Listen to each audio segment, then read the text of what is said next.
안녕하세요. 저는 고대그로병 가정학과의 박효진이라고 합니다. 오늘은 두 분 교수님 모시고 피로에 대해서 다양하게 이야기를 해볼까 하는데요. 먼저 두 분 교수님 인사 말씀부터 부탁드립니다.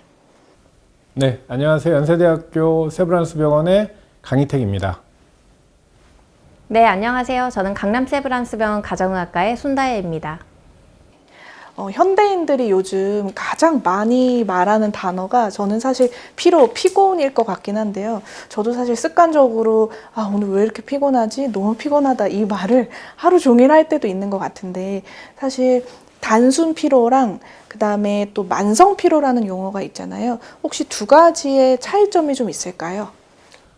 단순 피로, 만성 피로의 차이라기보다는 이제 피로를 구분할 때 얼마나 지속되느냐 이런 거에 따라서 급성 피로, 그리고 지속성 피로, 만성 피로 이렇게 하는데요. 보통 3주 이내를 이제 급성기 피로라고 하고 지속성 피로는 3주에서 6개월 이내, 그리고 6개월 이상 지나 지속되는 것을 만성 피로라고 해요. 그 이유는 이제 급성 피로는 대부분 원인이 명확하죠. 어떤 시점에서 갑자기 발생했다.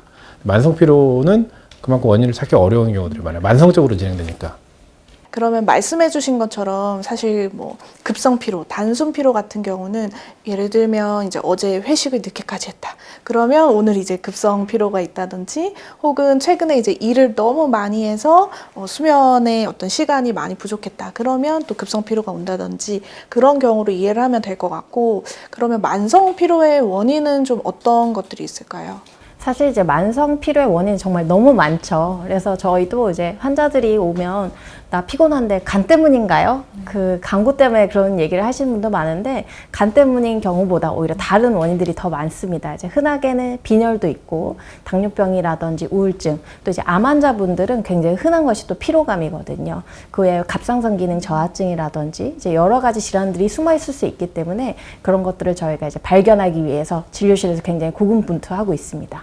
그러면 단순 피로, 급성 피로와 만성 피로의 차이를 말씀을 해주셨는데요. 우리가 흔히 이제 입에 달고 사는 나 오늘 피곤해, 피로해 라고 할 때 이 피로감이라는 거는 어떤 증상, 징후라고 좀 이해를 하면 될까요? 피로라는 게 굉장히 주관적인 개념이에요, 사실은. 그래서 어떤 사람은 10km 마라톤, 하프 마라톤 뛰어도 괜찮아 이렇게 하는 분도 있고, 어떤 사람은 이제 오늘 좀만 잠 못 자도 너무 피곤해 이렇게 하는 것들이 있어서 일반적으로 피로는 주관적인 증상이고요. 그래서 이거를 어떤 척도로 나타내느냐, 이거는 딱히 진단 기준으로 나와 있는 건 없는데, 일반적으로 피로라고 하면 우리들이 일상적인 생활을 했을 때에도 너무 피곤해서 다른 일을 못하는 경우, 충분한 수면을 취했는데도 피로가 가시지 않고 뭔가 다른 일을 하기 어려운 경우, 이런 것들을 피로의 정의, 병적인 피로나 치료가 필요한 피로나 이런 피로의 정의라고 보통 얘기를 합니다. 그러면 손다혜 교수님께서는 이제 진료실에서 피로감을 호소하시는 분들이 주로 어떤 식으로 좀 많이 표현을 하실까요? 자도 피곤해요. 많이 잤는데도 왜 이렇게 아침에 일어나기가 힘들까요? 이렇게 얘기하시는 분들도 많고요. 저는 요새는 이제 늙었나 봐요. 계속 아무리 쉬어도 회복이 안 되네요. 이런 식으로 표현하시는 분들이 많은 것 같습니다.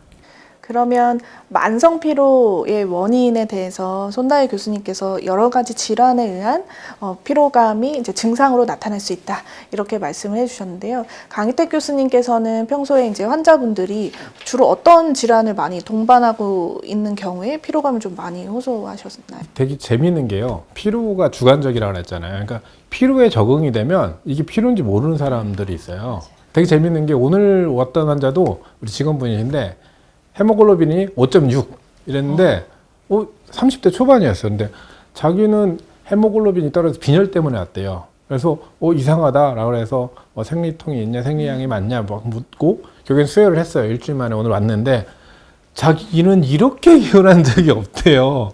그만큼 피로는 굉장히 주관적이고 어떤 상태로 적응하느냐에 따라서 다양한 역할로 다양한 강도로 피로의 그 주관적인 느낌이 다르게 나타나는 것 같아요.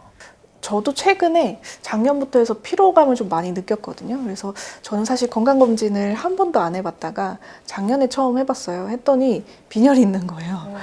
그리고 이제 저장철 검사를 했더니 철분 수치도 굉장히 한 자릿수로 많이 낮고, 그래서 그 이후부터 이제 철분제를 복용하기 시작했는데 한두 달 정도 복용하고 나서는 왜 안 피곤하지? 이렇게 느낀 적이 있어요. 그래서 말씀해주신 그 빈혈 환자분이 이게 만성적으로 빈혈이 있으면 본인이 사실 이게 피곤한 건데 피곤한 건지도 제대로 모르고 넘어가시는 분들이 사실 많은 것 같아요.